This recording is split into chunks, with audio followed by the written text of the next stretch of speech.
Umbrella frock umbrella ఫ్రాక్లో body part తీసిన తర్వాత సెకండ్ పార్ట్ 2 ఇది వచ్చేసి కింద గేరా కోసం ఇది 2.5 మీటర్ క్లాత్ని ఇలా 2 ఫోల్డింగ్ వేసుకున్నాను.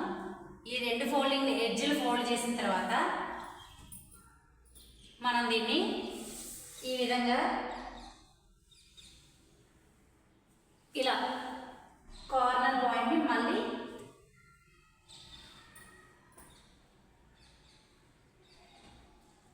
ఇదండి ఇలా ఫోల్డింగ్ పెట్టేసుకోవాలి. ఈ సమోసా షేప్లో ఫోల్డింగ్ పెట్టేసుకోవాలి. అంబ్రెల్లాకి కంపల్సరీ ఇలానే పెట్టేసుకోవాలి. ఇప్పుడు ఈ కస్టమర్ యొక్క మెజర్మెంటు నడుము లూజు 34ని బై 4 చేస్తే 8.5 వస్తుంది. మనం ఇక్కడ మనకి ఖర్చులు పోను 8.5 రావాలి. ఇది 4 ఫోల్డింగ్లు ఉంది కాబట్టి బై 4 చేశాను. 8 ఫోల్డింగ్స్ ఉంటే బై 8 చేసుకోవాలి. 8 భాగాలు చేసుకోవాలి. 4 ఫోల్డింగ్ల మీద ఉంటే 4 భాగాలు చేసుకోవాలి. 8 ఫోల్డింగ్ల మీద ఉంటే 8 భాగాలు చేసుకోవాలి. లైనింగ్కి 8 ఫోల్డింగ్లు అవసరం లేదు. లైనింగ్కి 4 ఫోల్డింగ్లు చేసుకుంటే సరిపోతుంది. ఇప్పుడు మనం ఒక పాయింట్ దగ్గర రౌండప్ చేసుకొని చెక్ చేసుకోండి. ఇలా రౌండ్ చేసుకొని చెక్ చేయండి. మనకి ఇక్కడ ఎంత వస్తుంది? ఈ రౌండ్ని 7 మాత్రమే వస్తుంది. 7.5 వస్తుంది. కానీ మనకి రావాల్సింది 8.5 కదా. మళ్ళీ ఒక గ్యాప్ తీసుకొని 1 ఇంచ్ గ్యాప్ తీసుకొని మళ్ళీ చెక్ చేసుకోండి. 8 వస్తుంది. ప్లస్ ఇది 8.5 అసలు ఉంది. దీనికోసం ఖర్చు కోసం కావాలి కదా, మనం మొత్తం 9.5 తీసుకోవాలి. కాబట్టి ఈ కార్నర్ ఒక లైన్కి రెండో లైన్కి వచ్చేసరికి 1/2 ఇంచ్ డిఫరెన్స్ వస్తుంది. కాబట్టి ఆటోమేటిక్గా మనం కొంచెం గ్యాప్ ఎక్కువ తీసుకొని ఈ రౌండప్ చేసుకోండి. ఈ రౌండప్ చేసి మళ్ళీ మనం పెట్టిందని చెక్ చేసుకోండి. 9.5 మనకి ఇప్పుడు 8.5 ప్లస్ 1 కావాలి కదా ఖర్చు కోసం.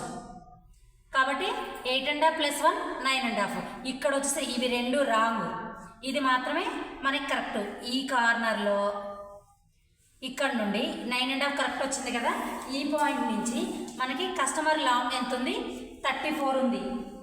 ఫినిషింగ్ 34 రావాలి. కానీ ఇప్పుడు మనం కట్ చేస్తుంది లైనింగ్ కాబట్టి 34కి -2 తీసుకోండి.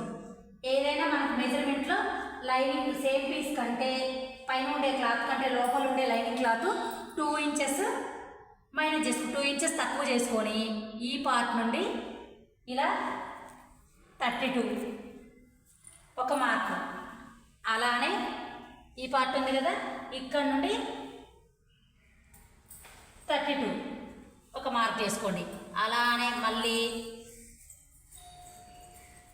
అలానే మార్క్ చేసుకోండి 32కి. 32 దగ్గర మార్క్ చేసుకోండి. టేబుల్ని కరెక్ట్గా లాగి పట్టుకున్న తర్వాత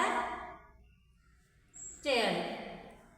ఓకే, నెక్స్ట్ దీన్ని కటింగ్ చేసుకోవడం. ఇప్పుడు ఇది కట్ చేసాం కదా. ఇది కట్ చేసిన తర్వాత ఈ కార్నర్లో ఉంది కదా జాయింట్. ఈ చిన్న జాయింట్ అనేది అంత ఫరక్ పడదు. కానీ ఆ చిన్న జాయింట్ కూడా మనం కంపల్సరీ వేసుకోవాలి.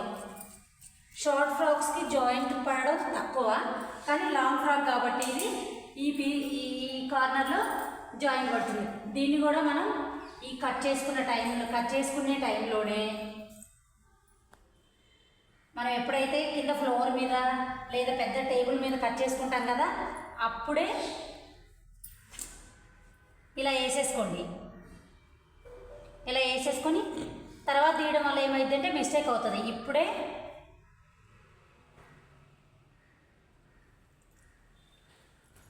ఇది ఉంది కదా,